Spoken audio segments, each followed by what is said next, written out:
Bonsoir et bienvenue dans ce 19h30 de Congo 26 Télévision. Voici le sommaire de cette grande édition d'information.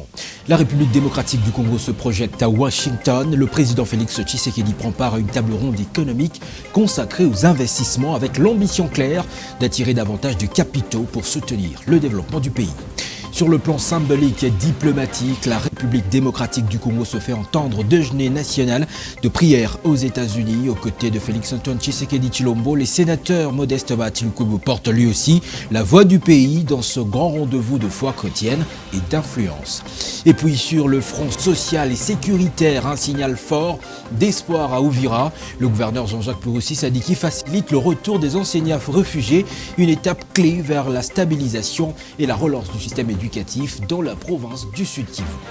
Voilà tout pour les grands titres de ce journal. Voici à présent le développement. D'abord, cette nouvelle à Washington, lors d'une table ronde économique organisée par la Chambre américaine de commerce international, le président de la République, Félix-Antoine Tshisekedi, a affirmé que la République démocratique du Congo est désormais prête à accueillir les investissements. Il a toutefois insisté sur la nécessité que chaque dollar investi contribue à la paix, à la prospérité et au développement durable du peuple congolais. Les échanges ont réuni des officiels américains, des grandes multinationales et une délégation gouvernementale de la République démocratique du Congo. À Washington, toujours, la République démocratique du Congo fait entendre une voix institutionnelle forte. Aux côtés du président de la République, chef de l'État, Félix Tshisekedi, le sénateur Modeste Bacilukwebo prend part au prestigieux National Prayer Breakfast, un rendez-vous international où se croisent foi, diplomatie et pouvoir, réaffirmant l'engagement de la République démocratique du Congo en faveur de la paix et du dialogue sur la scène mondiale. Aux côtés du président de la République, Félix-Antoine Tshisekedi Tshilombo, le sénateur professeur Modeste Bacilukwebo, deuxième vice-président du Sénat de la RDC, prend part au prestigieux National Prayer Breakfast à Washington DC, un rendez-vous international de premier plan où se croisent spiritualité, diplomatie et pouvoir politique. La participation du professeur Modeste Bacilukwebo à cet événement n'est pas anodine. Elle témoigne de son envergure d'homme d'État, de son positionnement au cœur de grandes dynamiques diplomatiques et de sa place stratégique dans l'architecture institutionnelle congolaise. Le National Prayer Breakfast, bien plus qu'un simple moment de prière, constitue un espace d'influence et de dialogue discret réunissant de plus hautes autorités politiques américaines, des membres du Congrès, ainsi que de dirigeants et des décideurs venus du monde entier. En prenant part à cette rencontre aux côtés du chef de l'État, Modeste Bacilukwebo incarne la continuité institutionnelle et la solidité des institutions congolaises dans un contexte international marqué par de fortes tensions géopolitiques, notamment dans la région des Grands Lacs. Sa présence renforce le message d'une République démocratique du Congo engagée sur la voie de la paix, du dialogue et du respect des valeurs universelles. Le sénateur Modeste Bacilukwebo, nourri par un long parcours au service de la nation, témoigne de son soutien au combat pour la paix en République démocratique du Congo. Sa participation s'inscrit dans la ligne droite de son engagement constant aux côtés du président de la République, Félix-Antoine Tshisekedi Tshilombo, en faveur de la stabilité, de la souveraineté nationale et du rayonnement diplomatique de la République démocratique du Congo sur la scène internationale. Dans la province du Sud Kivu, 65 enseignants congolais réfugiés au Burundi ont regagné la ville d'Uvira jeudi 5 février 2026 pour reprendre les activités scolaires. Un retour matérialisé par l'implication personnelle du gouverneur de cette province, Jean-Jacques Purusi Sadiki, une étape importante dans la relance de l'éducation après la reprise du contrôle de la ville par les forces ULAïstes. Grâce au professeur Jean-Jacques Purusi Sadiki, gouverneur du Sud Kivu, chaque jour apporte une nouvelle histoire d'espoir et de résilience pour la province. Ce jeudi 5 février 2026, une page importante s'est écrite à Uvira. Plus de 65 enseignants contraints à l'exil au Burundi lors de la prise de la ville par les rebelles de l'AFCM 23 soutenus par le Rwanda ont pu regagner leur terre natale grâce aux efforts du gouverneur. Reconnaissant, ces éducateurs ont chaleureusement remercié le gouverneur pour les avoir ramenés à Uvira et leur avoir permis de reprendre leur mission. Nous sommes très émus de l'effort fourni par l'autorité provinciale qui a été déléguée par Madame la ministre et qui a pris le courage de venir nous contacter quand nous avons lancé l'SOS qui a signifié notre présence au Burundi. Et quand elle est arrivée, nous avons exprimé notre souci et surtout notre conscience professionnelle de vouloir rejoindre le poste afin de servir la nation telle que la mission nous a été confiée. Nous remercions le président de la République, Félix Antoine Tshisekedi Tshilombo, qui a aussi mené des efforts de plaidoyer, qui a appuyé nos forces de défense et de sécurité pour que la paix, la sécurité, la stabilité reviennent, sans lesquelles on ne serait pas là aujourd'hui. Maintenant, on ne peut que remercier aussi le président de la République sœur du Burundi, Évariste Ndayishimiye. Nous remercions aussi la population burundaise qui a fait tout ce qu'il fallait faire pour bien nous accueillir là-bas, accueillir nos enseignants, nos élèves. Le président Tshisekedi a promis de ramener la paix ici. La paix est revenue. Nous avons récupéré Uvira. Aujourd'hui, nous ouvrons solennellement toutes les écoles d'Uvira.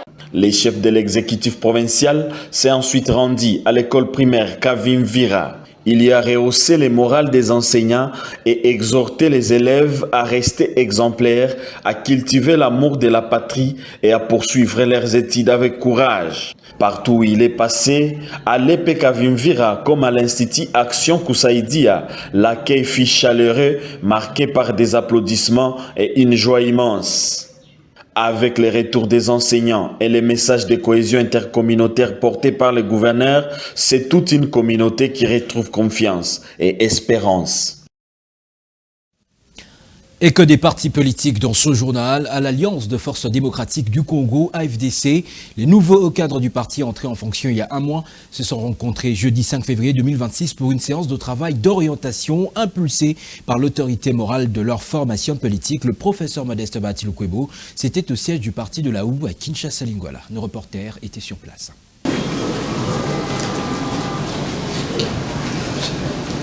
Cette séance de travail d'orientation impulsé par l'autorité morale du parti, le professeur Modeste Bahati-Lukwebo, en faveur des hauts cadres récemment nommés, avait pour objectif principal de baliser le chemin de la nouvelle équipe dirigeante de l'AFDC et d'harmoniser les méthodes de travail. Bien qu'absent du pays, le chef du parti était valablement représenté par le vice-président national Hilaire Kassoussa. Dans son intervention, ce dernier a insisté avec force sur la nécessité de préserver l'unité et la discipline au sein de la FDC, gage selon lui de la solidité et de l'efficacité de l'action politique du parti. Nous allons nous inviter à une cohésion. C'est la première des choses que nous devons faire. La cohésion s'avère indispensable. Unis, on est fort, mais si nous ne sommes pas unis, vous devez savoir que vraiment nous allons perdre de la vitesse. Pour que demain après-demain, les partis soient plus forts qu'avant. Et nous devons tout faire pour que 2026, les partis soient plus forts qu'avant. Le secrétaire général de la FDC, Guy Richard Malongo, reconduit à ce poste, s'est dit confiant aux dispositions de la haute autorité et son équipe est prête à travailler pour renforcer les rangs du parti de la OU. Comme vous l'avez constaté, tout le monde était présent et les orientations sont bien passées. Et nous nous mettons déjà au travail pour les prochaines étapes. Pour ce cadre, cette réunion d'orientation et de prise de contact est un go donné par le chef afin de revoir à la hausse les ambitions de leur formation politique. Cette bénédiction va nous permettre de pouvoir faire avancer les partis parce que notre objectif, ce n'est pas que d'être la deuxième force politique. Nous travaillons pour être demain après-demain la première force politique. C'est dans cette optique-là que tout a été fait et nous pensons que nous allons apporter notre manière de faire, une bonne manière. Les échanges ont également permis aux participants de partager leurs premières expériences, l'édification sur les défis à relever et de définir les priorités pour les mois à venir. Une rencontre qui marque ainsi le démarrage effectif du travail de terrain pour cette nouvelle équipe, déterminée à retrousser les manches et à répondre tant aux attentes de la base qu'aux défis politiques du pays. Au lycée Monseigneur Chaoumba, la polémique autour de la majoration des frais scolaires relève d'une folle rumeur, contrairement aux accusations relayées dans une pétition récemment adressée aux autorités. La direction de l'école affirme disposer de toutes les autorisations légales, tandis que la démarche contestataire serait l'œuvre des parents non mandatés et non membres du comité légalement établi. Mais Chak Lofaka ici nous en donne les détails. Loin d'une décision improvisée, la majoration des frais scolaires au lycée Monseigneur Chaoumba découle d'une décision administrative régulière, validée par les autorités compétentes dans le but de préserver la qualité de l'enseignement et les filières techniques de l'établissement. Selon la direction de l'école, la contestation portée à l'attente de la ministre de l'Éducation nationale ne reflète pas la position officielle de parents d'élèves. La pétition en question n'émane pas du comité légalement reconnu, mais d'un groupe de parents non mandatés constitué en association informelle agissant en dehors des cadres établis. Pour rappel, en date du 31 mai 2025, le préfet des études du lycée Monseigneur Chaoumba, Bomo Masebe, avait saisi les autorités afin d'obtenir une dérogation autorisant l'ajustement des frais scolaires de 330 à 500 $ américains. Cette mesure vise à répondre à la dégradation avancée des équipements pédagogiques de plusieurs sections, notamment commercial et gestion, nutrition, sciences, coupe et couture. La direction assure que toutes les autorisations requises, y compris la dérogation ministérielle, ont été effectivement accordées et demeurent vérifiables auprès des services habilités. Elle rejette toute accusation d'irrégularité et dénonce la circulation de rumeurs. Engagée dans un processus de modernisation et d'amélioration continue des conditions d'apprentissage, l'administration du lycée Monseigneur Chaoumba appelle au calme, au respect des procédures légales et au dialogue à travers les structures reconnues, afin de préserver un climat scolaire serein. La direction est formelle. La dérogation existe bel et bien et les initiatives isolées ne sauraient engager l'ensemble de la communauté de parents. À l'administration publique, le siège du syndicat national des techniciens de développement rural et des travailleurs du Congo, SINATEDERCO, a été inauguré ce vendredi 6 février 2025.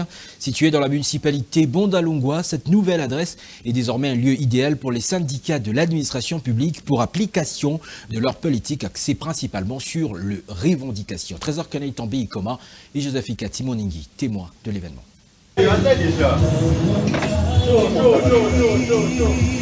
Avenue Babongue, numéro 29, dans la municipalité de Bondalungwa, c'est désormais l'adresse du syndicat national des techniciens en développement rural et travailleurs de la République démocratique du Congo, SINATEDERCO. Cette cérémonie de coupure du ruban symbolique s'est déroulée en présence de différentes personnalités de l'administration publique. De la salle de réunion en passant par d'autres, avant de chuter au bureau du président de cette structure, tout a été visité sous la supervision du représentant du vice-premier ministre, ministre chargé de la fonction publique, de la modernisation de l'administration et innovation des services publics, Trésor Mukambilwa. Je peux vous dire, c'est impressionnant,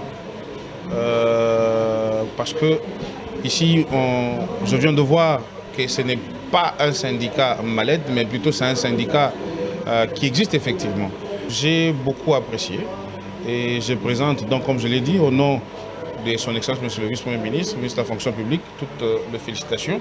Dans son mot des circonstances, le chef du SINATEDERCO, Bienvenu Moulenda, a remercié tous ceux qui ont participé à l'acquisition de ces nouveaux sièges, notamment ceux de province.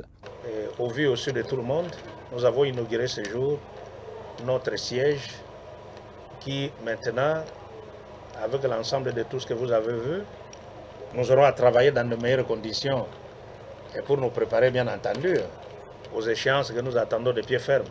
Pour lui, ce nouveau siège servira de cadre adéquat pour cette organisation syndicale et permettra également le bon traitement des revendications et des différents dossiers avec les partenaires. Au syndicat, c'est 3 verbes: revendiquer, défendre et puis représenter. Donc maintenant, là, nous conjuguons les 2 verbes. Nous revendiquons, nous défendons nos intérêts. Et pour le faire, il faut avoir un cadre approprié pour réfléchir. À noter que le SINATEDERCO défend les intérêts socio-professionnels des techniciens œuvrant dans les secteurs du développement rural et des travailleurs en République démocratique du Congo.